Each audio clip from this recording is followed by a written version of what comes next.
नमस्कार, मैं हूं दीपक और आप देख रहे हैं डीएसके टॉक्स। आइए बात करते हैं बिग बॉस 19 की, जो कि कल से शुरू होने वाला है, जिसके प्रोमो तो ऑलरेडी काफ़ी दिनों से आ ही रहे हैं, जिसमें सलमान खान अतरंगी अंदाज में ऐसे नमस्कार कर रहे हैं और कह रहे हैं कि अब की बार घर वालों की सरकार, छोटे से छोटा और बड़े से बड़ा फैसला इस बार घर वाले लेंगे। यहाँ डेमोक्रेसी नहीं, डेमोक्रेसी देखने को मिलेगी। और ये जो प्रोमो में बढ़ा चढ़ा करके बातें की जाती हैं, वो तो आप हर साल देखते ही हैं। कभी सलमान खान यानी बॉलीवुड के दुग्गल भाईजान दुग्गल साहब कभी टाइम ट्रैवलर बन जाते हैं, टाइम का तांडव होगा। तो कभी वो बिग बॉस 14 के टाइम पर किसान बन जाते हैं और खेती करते हैं, ट्रैक्टर चलाते हैं। तो कभी बिग बॉस 17 के टाइम पर कव्वाल बन जाते हैं, बॉम्ब स्क्वाड का मेंबर बन जाते हैं, जासूस बन जाते हैं। और बिग बॉस 16 में तो अलग ही इस बार घोड़ा भी उल्टी चाल चलेगा, क्योंकि इस बार बिग बॉस खुद खेलेंगे। तो ये जो प्रोमो में बढ़ा चढ़ा करके बातें की जाती हैं, इन्हीं बातों की वजह से मैं सलमान खान को दुग्गल साहब बोल रहा हूँ, या फिर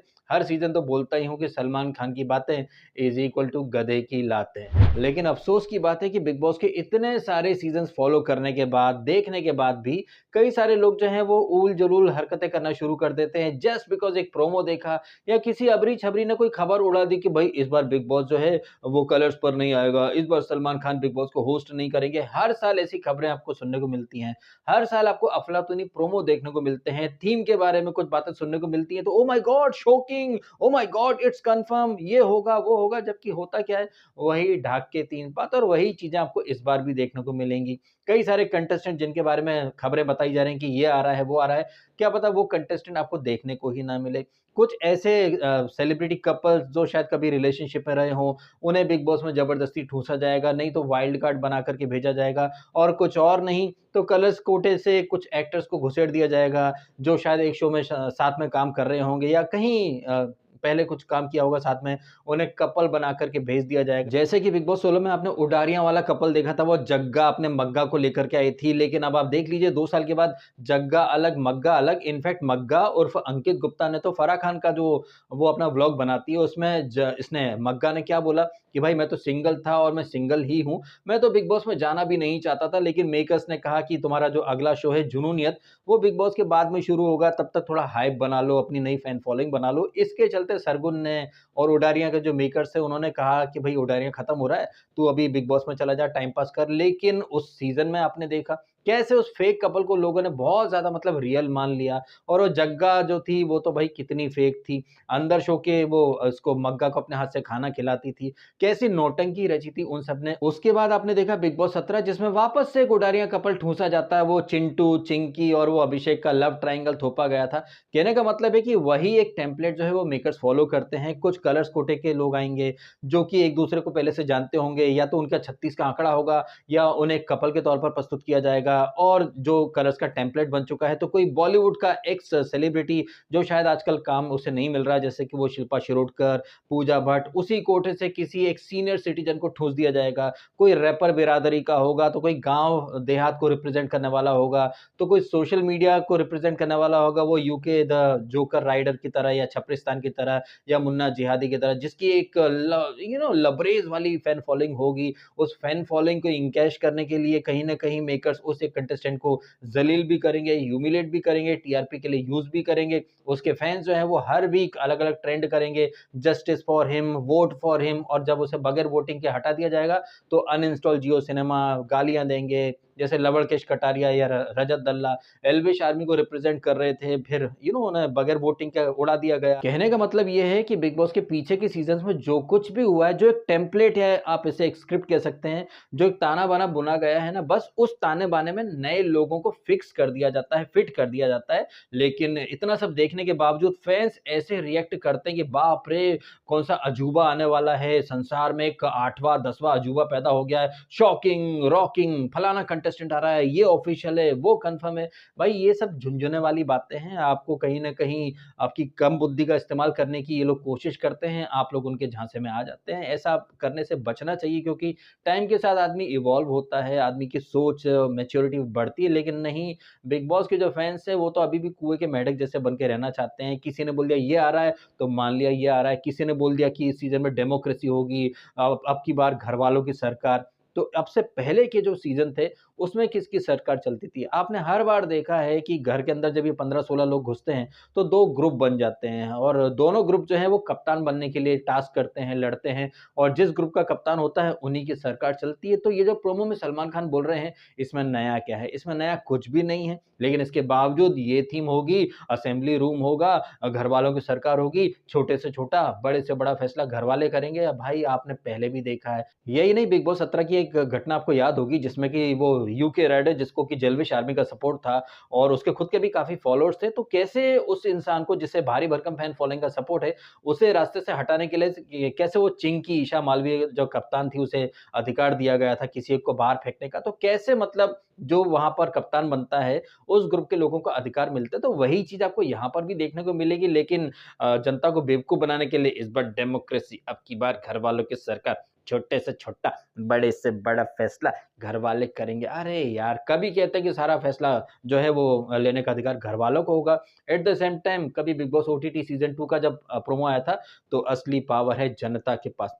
प्रोमो था असली पावर है जनता के पास और जनता से पहले वोटिंग करवाई गई थी कि फुकरा इंसान, प्रदीप वो प्रदीप नहीं, पुनीत, गट स्टार और ये साइरस और ये सबको आप रैंक करो, किसको अंदर घुसना चाहिए, किसको अंदर नहीं घुसना चाहिए।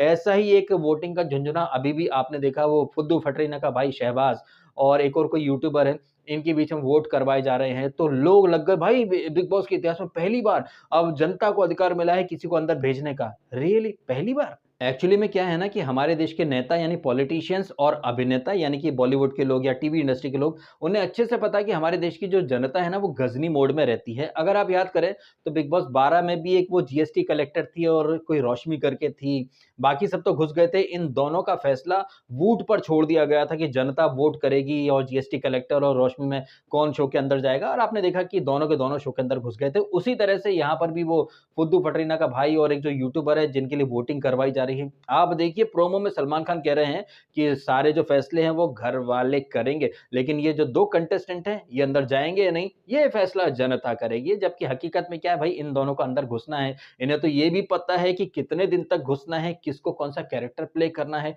कौन है वो कंटेस्टेंट जो ऑलरेडी टॉप 2 तक जाने वाला है, इन सबको पता है। कोई वहाँ पर फेम के लिए जाने वाला है, कोई वहाँ पर कलर्स के अगले शो में काम करने के लिए जाने वाला है, जैसे कि अंकित गुप्ता जाने वाला था। तो कोई एक कंटेस्टेंट है जिसे पहले से पता है कि वो टॉप 3 या टॉप 2 में है, उसे बस 100 दिन तक अपनी जर्नी जो है वो पूरी करनी है और हमें बस ये देखना है कि किसकी जर्नी कैसी जाती है, बाकी तो ख़ैर सबको पता है ही। बट इतना सब देखकर भी अगर आप लोग अब भी वोटिंग की लाइन में लग रहे हैं, अब भी आप ओवर हाइप की हुई चीज़ों को सच मान रहे हैं, तो इसे आपकी बेवकूफ़ी कहा जाएगा। और जिन्हें लग रहा है कि उनके वोट से ये शहबाज़ या फिर जो यूट्यूबर जो उसका नाम मेरे को याद नहीं आ रहा है, वो अंदर जाने वाला है, तो मैं आपको वोटिंग की हकीकत भी बता देता हूँ। बिग बॉस ओटीटी सीज़न 2 जिसके प्रोमो आए थे अब जनता ही है असली बॉस। आपने देखा कि जनता ने वोट करे थे फुकरा इंसान और पुनीत गटस्टार को नंबर 1 और 2 की रैंकिंग दी थी जनता ने। लेकिन जैसे ही बिग बॉस ओटीटी सीज़न 2 शुरू होता है, ग्रैंड प्रीमियर एपिसोड में ही आपने देखा भट्ट के भटूरे वाली पूजा भट्ट जो कि पहले तो जूरी मेंबर बन कर के बैठी हुई थी, सडनली उसे नंबर 1 की रैंकिंग दे देते हैं और नंबर 1 से फुकरा इंसान को नंबर 3 पर फेंक देते हैं। पुनीत गटस्टार जो नंबर 2 पर था, उसकी जगह साइरस को भेज दिया जाता है नंबर 2 पर। तो वोटिंग की कितनी अहमियत है, जनता ही है असली बॉस, असली पावर है जनता के पास।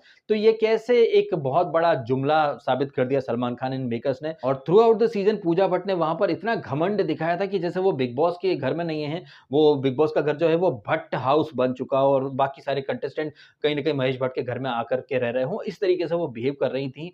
तो ये जो पब्लिक वोट करती है, आपके वोट डिसाइड करेंगे कौन नंबर 1 होगा, कौन 2 होगा, कौन अंदर जाएगा, कौन बाहर जाएगा, ये सब क्या फालतू की बातें होती हैं। लेकिन इतने सारे सीज़न देखने के बावजूद लोग अब भी वो फर्जी वोटिंग के लाइन में लग जाते हैं। इनफैक्ट नए फैन्स का तो छोड़ो, काफ़ी सारे लोग जो मुझे काफ़ी टाइम से जानते हैं, फॉलो करते हैं, जब मैंने अभी फुद्दू फटरीना के भाई की जो एंट्री होने वाली है, उसके ऊपर एक पोस्ट करा, तो भाई उस कॉन्टेक्स्ट को समझने के बजाय लोग तो लग गए भाई आसिम का भाई आया था तब भी आसिम का भाई जब आया था तब मैंने उसको भी क्रिटिसाइज़ करा था। आसिम के भाई को शो में रखना है या निकालना है इसके लिए जब वोटिंग करवाई गई थी मैंने उसे भी फेक ही बोला था। लेकिन भाई लोग क्या है कि बस अपने हिसाब से चीज़ें देखते हैं। वोटिंग को मैंने कभी भी जस्टिफाई या फिर सही माना ही नहीं है।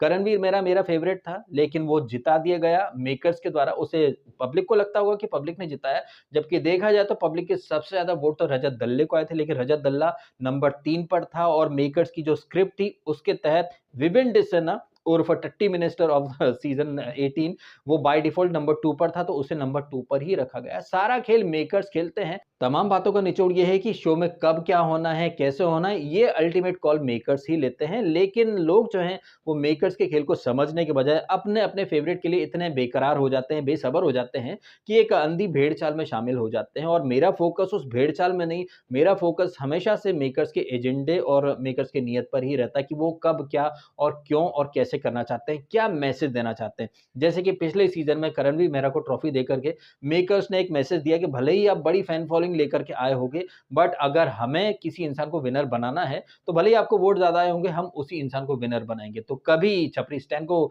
वोटिंग के बेसिस पर, कभी एल्विश यादव को वोटिंग के बेसिस पर विनर डिक्लेयर कर दिया, जस्ट बिकॉज़ कि उन्हें फुकरा इंसान को विनर नहीं बनाना था। क्योंकि अगर वाक़ई में वोटिंग मैटर करती, तो बिग बॉस ओटीटी का ये जो सीज़न आया था तीसरा वाला, जिसमें वो मादा मकबूल जीत गई थी, जबकि वोटिंग के हिसाब से देखें तो लवड़केश कटारिया को भारी भरकम वोट बैंक का सपोर्ट था वो जेलविश आर्मी का, लेकिन उसे बगैर वोटिंग के उड़ा दिया गया। बिग बॉस 18 में आपने देखा कि रजत दल्ला जो खुद की फैन फॉलोइंग, पूरी 36 बिरादरी और जेलविश आर्मी का सपोर्ट लेकर भी नंबर 3 पर ही अटक जाता है, और विवेन डिसना जिसकी कहीं कोई फैन फॉलोइंग नहीं थी, वो नंबर 2 पर आ जाता। तो इतना सब आपने भी देखा है, लेकिन इसके बावजूद अभी भी हैं काफ़ी सारे लोग जो ब्रेकिंग न्यूज़, ऑफ़िशियल न्यूज़, ये कन्फर्म, वो कन्फर्म। अरे भाई साहब, शो शुरू तो होने दो पहले, लेकिन उसके पहले ही कन्फर्म इसको घुसेड़ दिया, उसने लास्ट मिनट पर बैकआउट कर लिया। भाई ये सब बकवासपंती लोग कब तक देखेंगे यार?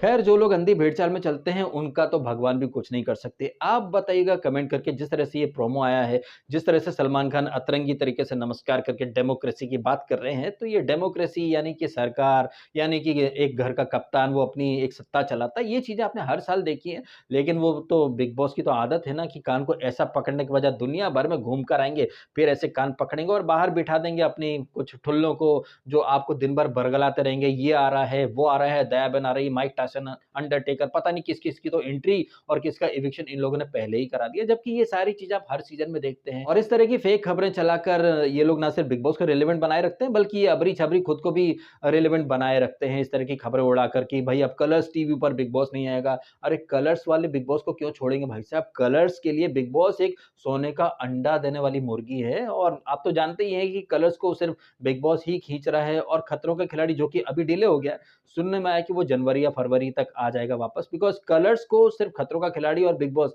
ये 2 ही शो रन करते हैं। बाकी साल में कितने शो आते हैं, कितने चले जाते हैं, उसके बारे में किसी को पता भी नहीं चलता है। लेकिन हमारे देश की जनता जो वो मूर्ख जनता है, और उस मूर्ख जनता को ये बिग बॉस के जो ठुल्ले हैं, वो ईज़िली कहीं न कहीं एक एक तरह से ब्रेन वॉश कर डालते हैं। जनता की कम आईक्यू को वो कहीं न कहीं इनकैश कर लेते हैं। इन सारी बातों के बारे में, और जो दुग्गल साहब का पॉलिटिशियन वाला अवतार है, उसके बारे में आपका क्या है मानना? क्या आपको अब भी लग रहा है कि बिग बॉस अपने पीछे के सीज़न के जो टेम्पलेट है, उन्हें छोड़कर कुछ नया करेगा? जी नहीं, कुछ नया नहीं करेगा। वही बॉलीवुड के किसी सीनियर सिटीज़न को लेकर के आना, वाइल्ड कार्ड के रूप में सस्ती हीरा मंडी की सस्ती छपरियों को भेज देना, वही किचन के कलेश होंगे, असेंबली रूम में यहाँ पर 2 लोगों को कहीं न कहीं भिड़ाने की निंजा टेक्निक रख देंगे। अक्सर ये आर्गुमेंट वो लिविंग रूम में हुआ करते थे, अब ये असेंबली रूम में हुआ करेंगे, बस यही नया है, और कुछ भी नया नहीं है। हाँ, नए के रूप में ये है कि हर बार बिग बॉस जो है वो अक्टूबर में शुरू होता है, लेकिन इस बार ये लोग जो हैं वो बिग बॉस को अक्टूबर में लाने के बजाय, सितंबर में लाने के बजाय अगस्त में ही लेकर के आ गए हैं, अगस्त के लास्ट वीक में। और इसकी सबसे बड़ी वजह यही है क्योंकि जुलाई से अगस्त का जो टाइम होता है, उस टाइम पर ये लोग बिग बॉस ओटीटी या बिग बॉस मराठी को लेकर के आ जाते हैं, लेकिन इस बार ये लोग हिंदी बिग बॉस को ही लेकर के आ गए। और कई लोग कह रहे हैं कि भई 4 महीने चलेगा, 5 महीने चलेगा, तो इसमें क्या नया है? बिग बॉस 13 भी एक्सटेंड हुआ था, बिग बॉस आई थिंक 16 भी एक्सटेंड हुआ था, जिसमें साजिद खान था। ऑलरेडी कॉन्ट्रैक्ट लेकर के आया था कि 15 वीक तक रहेगा, शो एक्सटेंड हो गया था, तो फिर साजिद ने खुद ही वहाँ से एग्ज़िट मार लिया था। और जब-जब साजिद खान नॉमिनेशन में आया था, उस वीक वोटिंग लाइन ही बंद हो जाती थी, लेकिन इसके बावजूद लोग अभी भी वोटिंग ट्रेंड की पीपड़ी बजाएँगे। तो कहने का मतलब ये है कि बिग बॉस वाले, जैसे कि मैंने ऑलरेडी कहा, कान ऐसा पकड़ने के बजाय दुनिया भर में घूमेंगे। इस बार डेमोक्रेसी नहीं डेमोक्रेसी होगी। भाई वही होगा चूचू का मुरब्बा, पहले वाला देखा-दिखाया। हम तो बस यही डिकोड करेंगे कि जो मुद्दे हो रहे हैं वो कितने रियल हैं। वहाँ जो सलमान खान जो होस्टिंग करेंगे, वो जेन्युइन है या नहीं है। पर्दे के पीछे से मेकर्स क्या करना चाहते हैं, किसको दबाना चाहते हैं, किसको आगे बढ़ाना चाहते हैं, उन्हीं चीज़ों पर हमारा फ़ोकस रहने वाला है, हर बार की तरह। ख़ैर, इन सारी बातों के बारे में जो भी हैं आपके ओपिनियंस, कमेंट अवश्य कीजिएगा। अब तो आपसे रोज़ ही मिलना हो जाया करेगा, तो वीडियो को लाइक अवश्य कीजिएगा और कीजिएगा चैनल को सब्सक्राइब। मिलते हैं आपसे अगले वीडियो में। Thank you so much for watching. आपने समय निकाला, वीडियो देखा, आपका बहुत-बहुत धन्यवाद है पाजी।